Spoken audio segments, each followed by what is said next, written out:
SuperTalk Mississippi Media production. This is State Farm Agent Brandon Shamataro, and I take tremendous pride in being a good neighbor. This means being a leader in our community and serving the people in it. I'm dedicated to helping our customers by offering the best coverage at the lowest price possible. We promise to do our best to help. Like a good neighbor, State Farm is there. It's time for True American Heroes, For the Record, with Jack Rutland. Another exclusive on SuperTalk Mississippi 102.1 FM. Many of our heroes have taken their stories with them to the grave. But this show is about the stories and personal experiences of these veterans.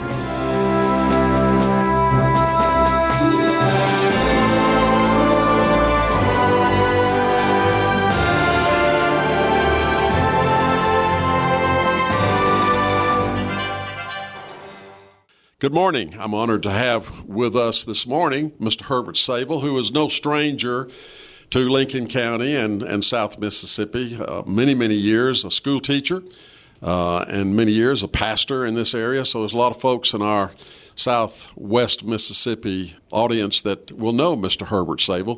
Mr. Herbert, it's an honor to have you with us this morning in the studio. Thank you. Well, we've had you before. You came on and did a really neat program. You served in World War II. You're 92 years young and still kicking, maybe not as high, but still moving really good.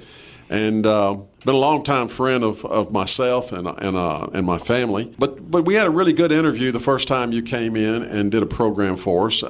Your service to the United States through the Navy. You served on an LST in the Pacific.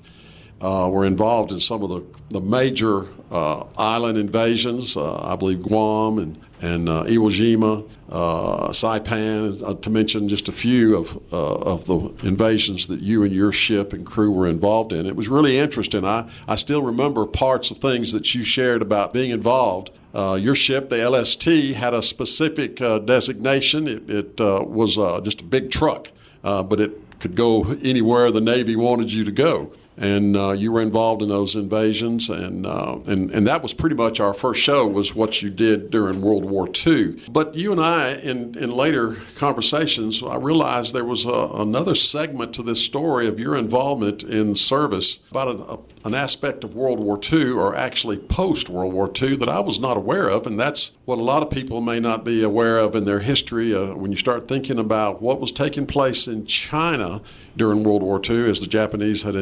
invaded China, and then they were driven, as the war was drawing to a close, they were driven out of China. But the former premier or leader of China, General Chiang Kai-shek, Generalissimo Chiang Kai-shek, lost control of China, and Mao Zedong, the communist, gradually became more and more powerful.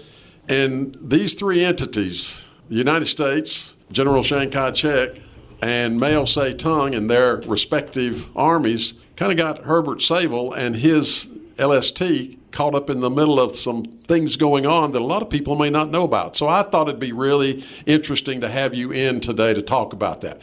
So why don't you take us to the end of the war, Mr. Herbert, and kind of tell us how these things progressed.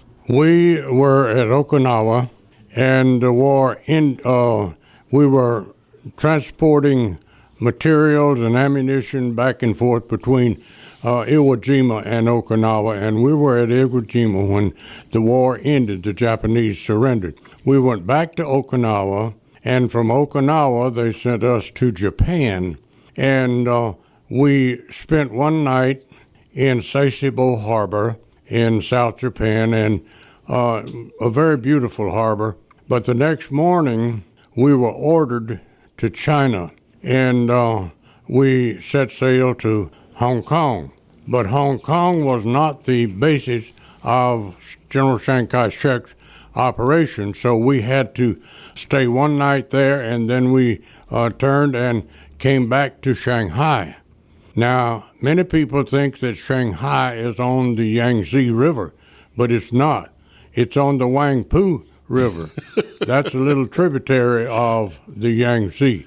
And so we went up and docked at the Shanghai dock, and that was our base of operation for moving equipment, personnel, and supplies for General Chiang Kai-shek. He didn't have any way of moving that from Shanghai up to Tientsin, where was the front lines were. The front lines were, the war lines were at Tientsin.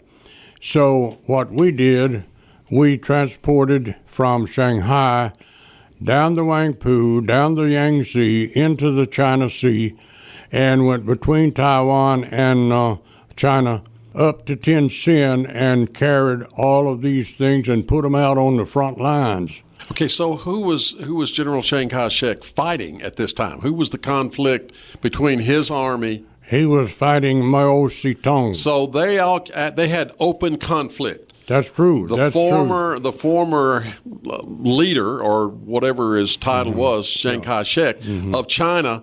Here is now the communist leader, Mao Zedong, who is trying to take control of China right here at the end of World War II. So General Chiang Kai-shek goes to the United States or the Allies and asks for some help, apparently, or you guys wouldn't have been there.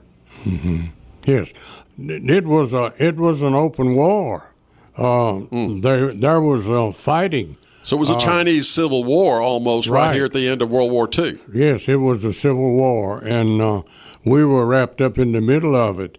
We did this for General Chiang Kai-shek and transported personnel and, like I said, an equipment, ammunition, and what have you that they needed on the front lines, and we put it out on the front lines at Tientsin.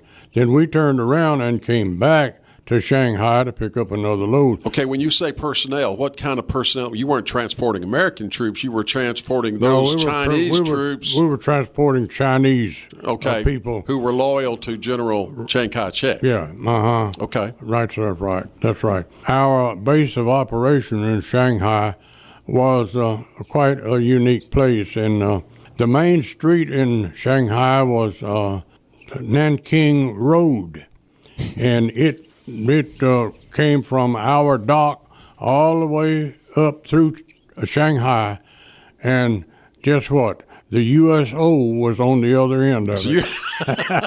Now, the USO, for those who don't know, it was a place where you guys could go get coffee and donuts, and it was kind of like an open house kind of thing. Made the best hamburgers I had eaten in a long time. There you go. That's really interesting, though, because, here you are, an American sailor, an American ship, and you're transporting Chinese soldiers up into a battle zone, putting yourself in harm's way. Your whole crew was in harm's way. I don't know how close you actually were to the fighting, but you're transporting Chinese troops to fight Chinese troops, and this is after World War II is over.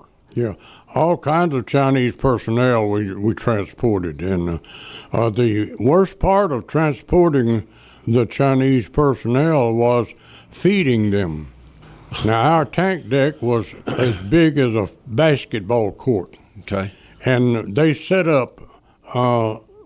up pots for them to cook in, because their main dish was dried fish and rice. And let me tell you something, that dried fish and rice had a very pungent odor to it when we thought about it. So we turned our exhaust fans, which we had 8 big exhaust fans on the top of the deck that would pull all that stuff out, and we did that. But the thing about it was this, that the being on the front lines was not the only danger that we faced. The most dangerous thing that we faced was mines in the strait. The communists mined the Yellow Sea there. On some occasions, we exploded mines with gunfire, but we had to find them. We had to look at them and see them and avoid them, because they could sink you right quick. Sure, and so this meant you didn't travel at night. You probably could only move during the daytime. No, we only moved in the daytime. So you could see these mines. Mm-hmm. And a mine is just a huge explosive device that stays usually in one place, and sometimes they're above the water line, and then sometimes they're below the water line. They were above and below, because when the waves would come along, they could go under. But the thing about the mine was somebody said, well, our ship was equipped with Loran and sonar gear. Right. We were one of the few LSTs that had that, and we were always one of the lead ships in convoys because we had the Loran gear. Mm-hmm. Without the Loran gear, look, folks don't know it, but without Loran gear, you can get lost in the Pacific right quick. You say, yeah, but you are on a course, but the course does not take you a lot of times where you want to go because of sea currents and wind. Yep. So Loran gear helps you. They spot Loran stations here and there, and you can pinpoint right where you are, and we had that. It's amazing. I mean, I've studied history and World War II and things, and I don't know that I ever realized that American sailors or American personnel were actually in harm's way from the communist Chinese army at the end of World War II. This is something that's really interesting. Well, we're right here at the end of our first segment. We're going to take a short break, and we'll be right back with Mr. Herbert Savell. Welcome back. As I said, I'm honored to have with us as a guest today Mr. Herbert Savell, longtime resident of this part of the state, and many people have been touched by his life, and just a good friend of mine. And we've just been talking about an unusual event that many historians, many military people, military historians may not be aware of, and that's the fact that he was assigned to the nationalist Chinese army right at the end of the war, right after the war had ended, and in their conflict with the Red Chinese Army led by General Mao Zedong. So, Mr. Herbert, we were talking a little bit about that, but I thought about something you had told me earlier about how you ran into someone on Okinawa right after the invasion. And I mean, here you guys, you're from what little town in Mississippi? I was from Delta City. Delta City, okay. And here you are on the other side of the world with millions of others of American sailors and soldiers and Marines, and you ran into somebody right there on the beach in Okinawa. Tell us that little story real quick. My oldest brother was a pastor before he was called into service, and he was a chaplain in the Air Force. And they had taken over the airfield in Okinawa, and so he had set up a chapel in a bombed-out building there. And he and a friend of his from Delta City, who was also a captain of an aircraft group, they came together to my ship, which was in Buckner Bay, which is the big bay that is on Okinawa.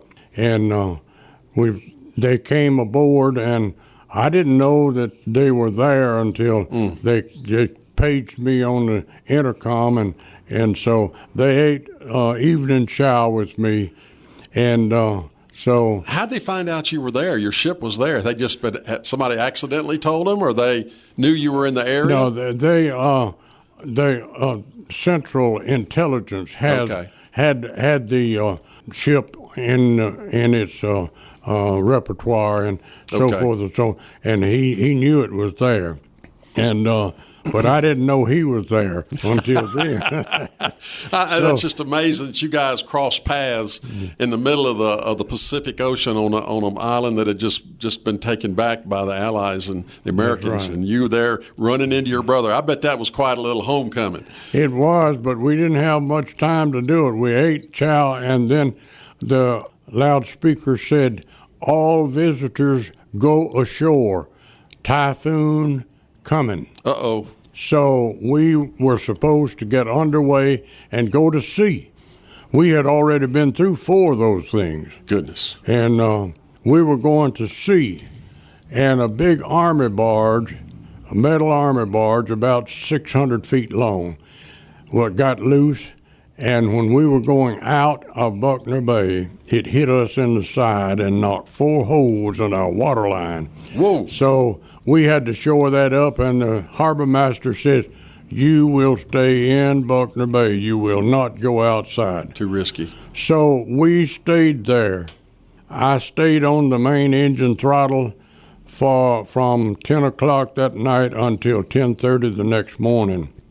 it was all we could do to stay with our anchor. You see, we had two anchors. The LST has two anchors. We had a 3,000-pound anchor on the bow with a 3-inch chain holding it. We lost it. It snapped the chain. Goodness. We dropped the 4,000-pound anchor from the stern, and that's the rear of the ship. And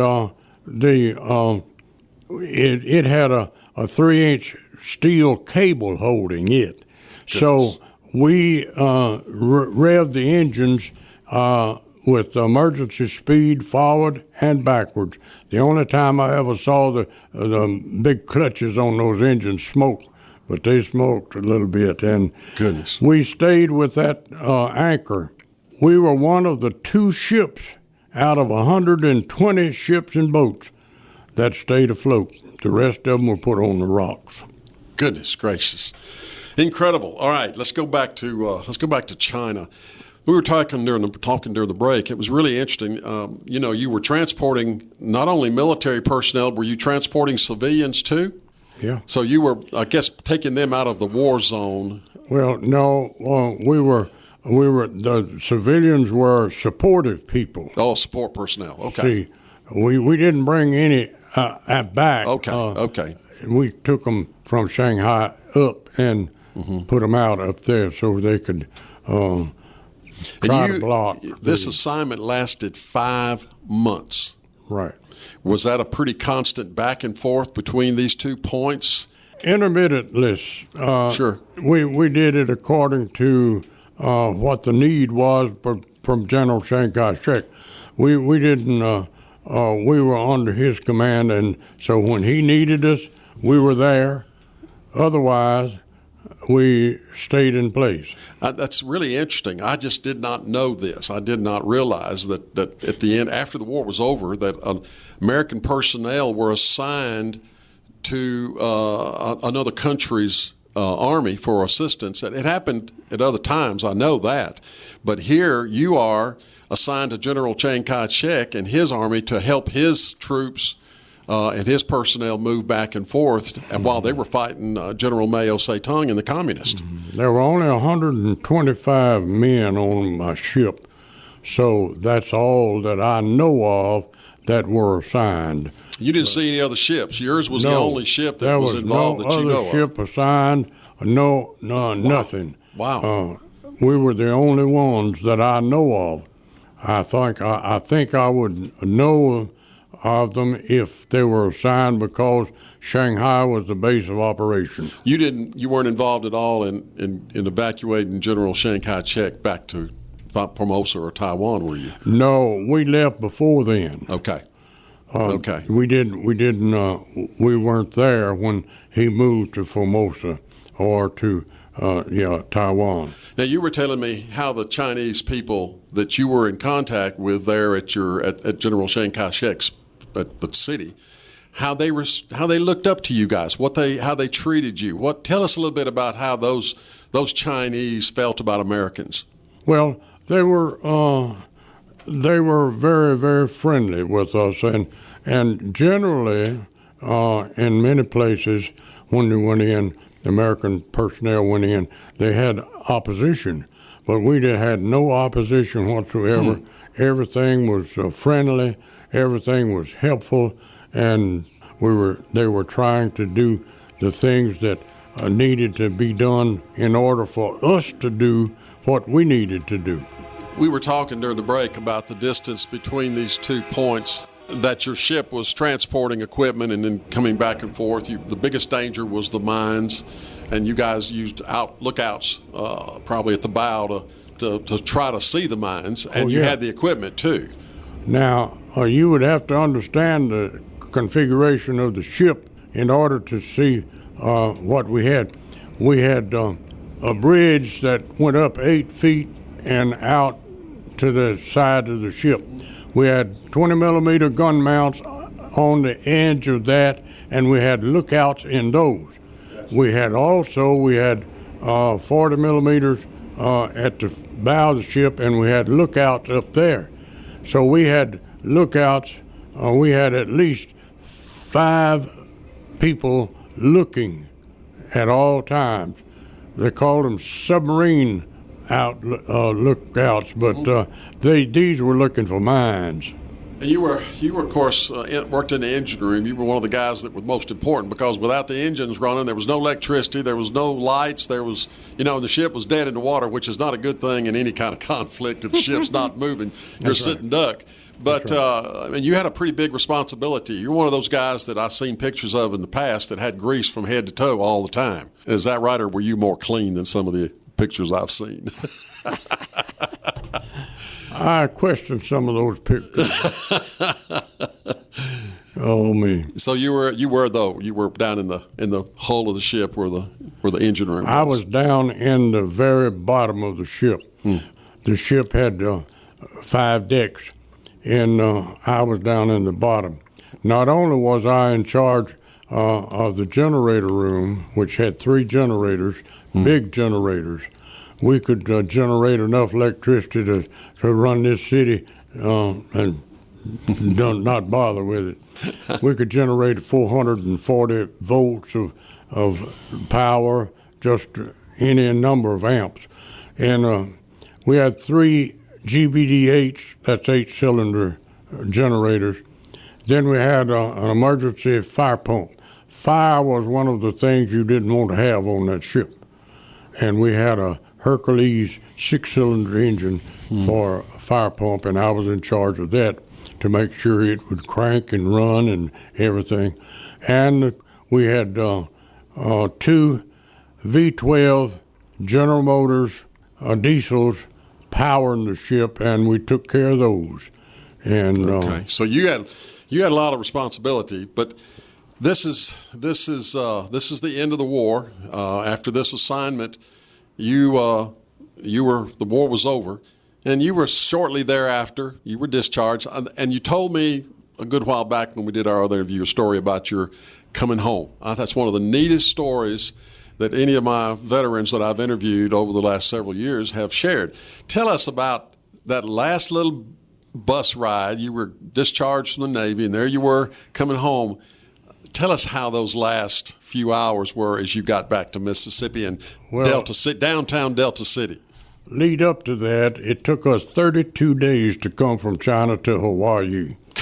But when we got to Hawaii and started and came to San Diego, it didn't take us long. Good. Because we could come home. And we put our ship in mothball fleets at Seattle, Washington, and Puget Sound. They put us on the train, sent us to Chicago. It took us 4 days to go from Seattle to Chicago. They put us on every siding that when a train came by, we got on the siding. When we got to the Central Station in Chicago, went to the USO and took a bath. The water was black. So we got our bath, and then we went to Grand Central Station, and I caught the Panama Limited to Memphis. And boy, it didn't take us but a few hours to come.